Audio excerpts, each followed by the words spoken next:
Hey everyone, आज हम अपनी वीडियो में करने जा रहे हैं क्लास 9th एक्सरसाइज 2.5 का क्वेश्चन नंबर 10, जो कि हमारे एग्जाम के पॉइंट ऑफ व्यू से तो इंपॉर्टेंट होने वाला है और बच्चों को साथ ही साथ ये काफी ज्यादा कंफ्यूज भी होते हैं बच्चे इसके अंदर। तो देखो, सिंपली मैं आपको समझाऊंगा इसे बिल्कुल इजी तरीके के साथ में, एक्सप्लेनेशन इसका बहुत ज्यादा इजी होगा। तो सिंपल देखो, क्वेश्चन क्या है, फैक्टराइज करना है। फैक्टराइज का मतलब क्या है, यहाँ पर हमें कुछ डिजिट दी हुई है। फॉर एग्जांपल हमें पार्ट नंबर फर्स्ट दिया है और कह रहा है कि 27y की क्यूब प्लस 125z की क्यूब क्वेश्चन है हमारा, इसे फैक्टराइज करो यानी कि एक्सपेंड फॉर्म में लिखो।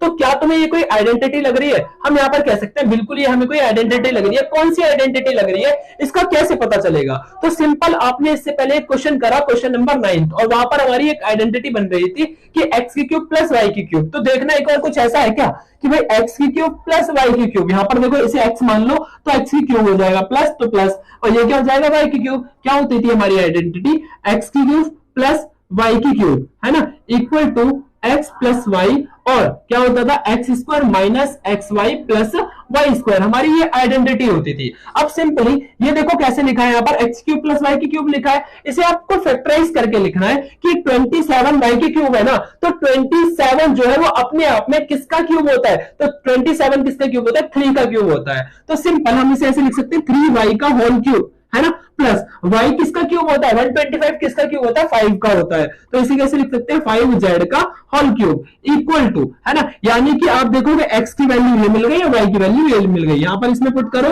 x की वैल्यू 3y और प्लस ये कितना है आपका 5z, और यहां पर अगेन पुट करेंगे तो 3y का whole square plus sorry minus, और यहां पर आएगा xy, x कितना है आपका 3y, y कितना है आपका यहाँ पर 5z है, ठीक है। और ये वैल्यू पुट कर रहा हूं मैं, देखो यहाँ पर x की वैल्यू ये आ गई, y की वैल्यू ये आ गई, तो मैंने यहाँ पर पुट कर दी, ठीक है, प्लस वाई स्क्वायर, वाई कितना है 5z का होल स्क्वायर। सॉल्व करते हैं इसे तो 3y का एज इट इज आ गया प्लस 5z, ठीक है। अब इसे सॉल्व करेंगे, यहाँ पर 3 का स्क्वायर कितना होता है आपका 9, तो 9y स्क्वायर माइनस 5 3 का 15 15yz और प्लस 5 का स्क्वायर कितना होता है 25z स्क्वायर, और यही हमारा क्या हो जाएगा, आंसर हो जाएगा, क्योंकि हमने इसे एक्सपेंड फॉर्म में कर दिया, ठीक है। और इसके साथ में जो इसका सेकंड पार्ट है वो आपके लिए होमवर्क होगा। सिंपली रुको, मैं आपको बताता हूं कैसे करना है। 64 m की क्यूब है ना, तो आपको सोचना है 64 किसकी क्यूब होता है? 64 किसकी क्यूब होता है? आपका 4 की क्यूब होता है। तो हम इसी का लिख सकते हैं 4m की होल क्यूब लिख सकते हैं, और माइनस इसी का लिख सकते हैं 3437 की n की क्यूब होता है। तो ये क्या हो गया आपका